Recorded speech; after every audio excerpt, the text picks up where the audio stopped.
Hello there folks, my name's Ben and welcome to another Shots Fired Airsoft video. First off, I'd like to say thank you to KY Airsoft for getting me this little Colt Junior gas blowback. Around the time that I was trying to get one of these for review, there was nothing in the UK whatsoever, or it was 110 quid, which I'm not paying for what is essentially a novelty pistol. They came through for me, I ordered it off their site. We had a little issue where they're actually out of stock, and then they offered me a very cheap upgrade to the Colt Junior gas blowback. And when I said that it was for review on my little airsoft channel, they gave me the upgrade for free. So that was really nice of them.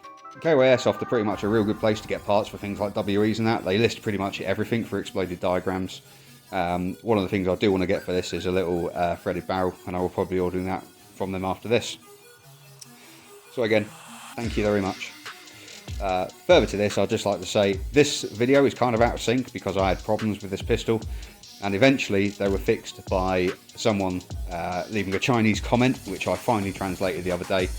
And essentially what it said was, when you load the tiny little magazine up, this little safety lever on the back needs to be pushed down.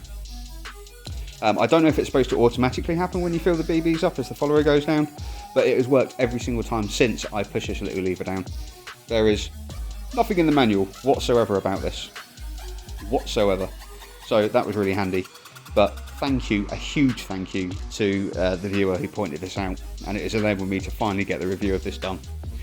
I would also like to thank the community in general. Recently I've been receiving some really nice comments, and it really does kind of spur you on. Like I say, that this channel, it costs a lot of my own money. I love doing the reviews and the videos for you guys, and just getting the odd comment back saying, oh yeah, I really appreciate the video, or it helped me buy this gun, or etc etc, is really, really nice, and I cannot thank you guys enough. So without further ado, let's get into the video. Oh, okay folks, first thing I'm going to say is you're probably wanting to see the video of the HK416 that we did in the last sort of first impressions vid. I do desperately want to get that firing review done, mainly because then I can move the gun on, but also because I'm quite keen to see how it does. Now, unfortunately, the weather down here at the moment is atrocious. It's about 30-mile-an-hour winds here at the moment, and it is raining on and off continuously. And unfortunately, that means that I'm not going to be able to drag the targets outside to get the kind of range I want to actually test the 416. Until the weather clears up, you're not going to see that video, because I want to give the gun the best chance to shine that it can. I also want to take my time and do a good video about it. And I'm not going to be able to do that dashing about in the rain and blustering winds trying to get a decent shot off when it's being blown around, etc etc. So there's going to be a little bit of rate on that. However, it does give me a chance to get back to this now that it's working correctly. I say, through no fault of really my own, because there's nothing in the instructions about it, and not any fault of the guns, because it's just something you have to do. That little lever on the mag did cause me a lot of issues. So what we're going to do first is I'm going to put up a little bit of chronograph footage on the screen, and what you'll see is kind of what you expect. This gun is just over 200 FPS, but that is set up to hop 0.2s, so it's not like it's firing with no hop, you're seeing like a neat number. A lot of people, when they're doing FPS tests, don't actually set the hop properly to range out the BB, which means that you get erroneous results. Now, I think they will say that this will hop about, this will push about 230 FPS, and I guess in the middle of summer, I would absolutely see that happening. Here we get about 215, and it drops off to about 200 after a few shots.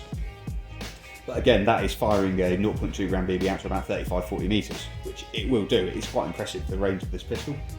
More on that later. So without further ado, I'm going to hop into the firing test footage, and this is on 0.2 gram BB. I start off from about 10 meters away because this is such a small pistol. It's difficult to handle. I can only get 3 fingers on it realistically. By the time I've done that, I've got my thumb on it, I've got my index finger, and then my index finger obviously can rest in the trigger. There's no room to get another finger on it, so I only have 3 points of contact with this pistol, which means that it's quite difficult to fire for me. I have large hands, unfortunately. With that said, we do get on the target, and it's okay. The interesting thing for me was that even with the hop wound out, this was over hopping 0.2s, which was something I had been sort of told about before, and is something that I should have noted when I prepared for this firing test. Because I only bought 0.2 gram BBs with me, which is a bit of a shame. So I would have started this on 0.25s, having seen the effect the hop has on a 0.2 gram BB. I think that's about the minimum that this gun wants to run. The joke is that the only other BBs I've got to hand in the unit are 0.36 sniper BBs made by Jeff's Precision, and they are awesome BBs. And this thing absolutely loves them. It loves heavyweight BBs. So if I just pop this off for a sec and get you the barrel, you'll see that we have a little screw in there, and essentially that works directly on a plate that pushes down into the hop, which means that we have a TDC hop, which is pretty much, or a top dead center hop, which is pretty much what people mod other guns to have out of the box. This means that you can pretty much screw that down as much as you need to give you the hop that you need to push a heavyweight BB. The one thing we do lack in this, I thought anyway, was going to be the FPS to actually make it usable. However, if I pop my little bit of footage on the screen, this is me range testing the 0.36s and trying to get a sort of a footage of for you how well it actually fires what is nearly, you know, a full-on sniper round. You can see them heading off up the range there. That back wall is about 35 metres away. I'm really zoomed in to try and get the path of the BB for you, and it's also very windy, so that's why you've got a curve going. But it will fire sniper weight BBs immaculately, and it fires them straight and much better than it does lightweight BBs, which is a bit bizarre. I didn't chrono it with the 0.36 BBs, I probably should have. However, I didn't really see that much difference between it firing a 0.2 and a 0.36. It definitely didn't seem to be slow, and you definitely notice it whacking you in the arm, for example. One of the reasons I want to get the threaded barrel is it'd be quite hilarious to put a threaded barrel but with a power up kit in it, so it extends the inner barrel, and to actually see what this could do with some seriously heavyweight BBs in it. Just for a laugh, really. So, with that said, I did take a few shots at the target with 0.36 BBs. Again, my main problem with this is my hands are just too big to get a decent grip on the pistol. I only have 3 points of contact, and with the 3 points, you've got a lot of pivot room for the pistol to move around. Just having that extra finger on it would be nice for me, because then I could actually stop it tweaking and twitching around. That's not the pistol's fault at all, it's just me being a big-handed fop. But as you can see here, we did get a few shots on the target, and it was so much more consistent with the heavyweight BBs in it. I wasn't expecting it to be so accepting of such rounds. Now, the problem that I had with this, or the original firing problem that I had, if I just grab some BBs out of my pocket, the way you load this mag is you want to go for you pull down the top and just feeding rounds by hand at the front. I think you could get away with using one of the pistol speed loaders with the adapter on, but you're putting 6-7 rounds in it. It's kind of pointless getting the whole kit out when you can just as easily load it like that. And then the one thing that I was having problems with that no one mentioned, this little safety latch here stays up. You push it down like that, and if I just put the gun back together, we've done this a minute ago off camera, but I'm now getting quite good at it. There we are. And pop that in there. Charge the pistol. iPro on, lads, for the win. We should have no issues firing the weapon. As you can see, the lever is returned to the up position, and this is what essentially tells the gun to not fire. So if you put the BBs in and put that in without pressing that lever down, the gun's still in non-fire mode or safe mode. But again, this useless little paper pamphlet doesn't tell you that, so do be aware that that can happen if you purchase one of these. It isn't a problem with the gun, it's just something, a step of the reloading that it leaves out. So, all that said, I love this little thing, and I highly recommend that you get one. There's a lot of possibilities for it, for what is essentially a novelty sort of collector's pistol, I guess. It's not really something you're going to use in gameplay, but you can secrete this anywhere in your body. It is tiny, absolutely minuscule. Very much enjoyed using it. Not the most accurate thing in the world. On heavyweight BBs it is, but it's more the handling of the pistol that stops you from being ultra accurate with it.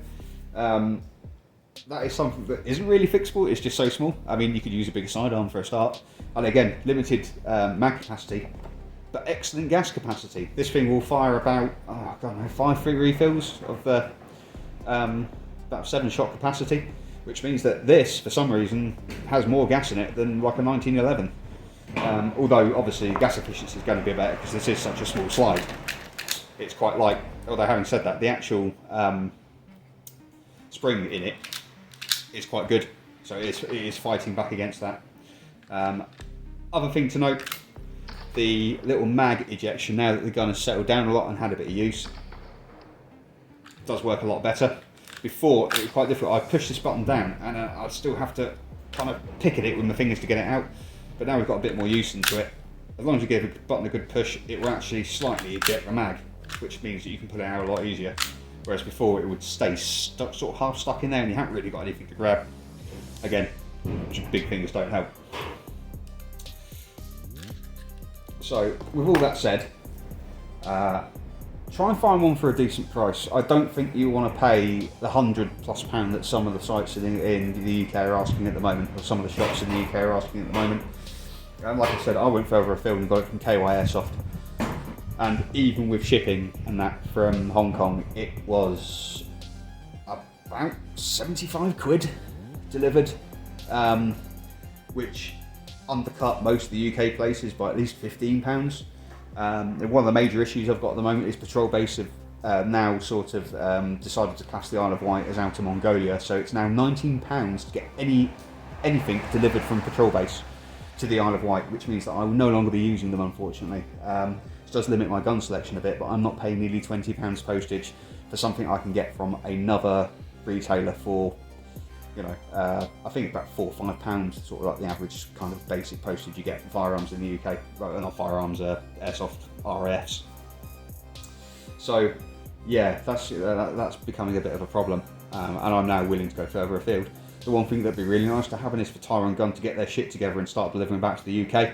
I realise a lot of it's not their fault, however their insistence on using UPS for such a long time, when UPS have 0 stars for delivery at the moment on the thing, you know, it's like, just use someone else. There are plenty of companies that can deliver weapons, RAFs and whatever, to the UK without causing a massive kerfuffle.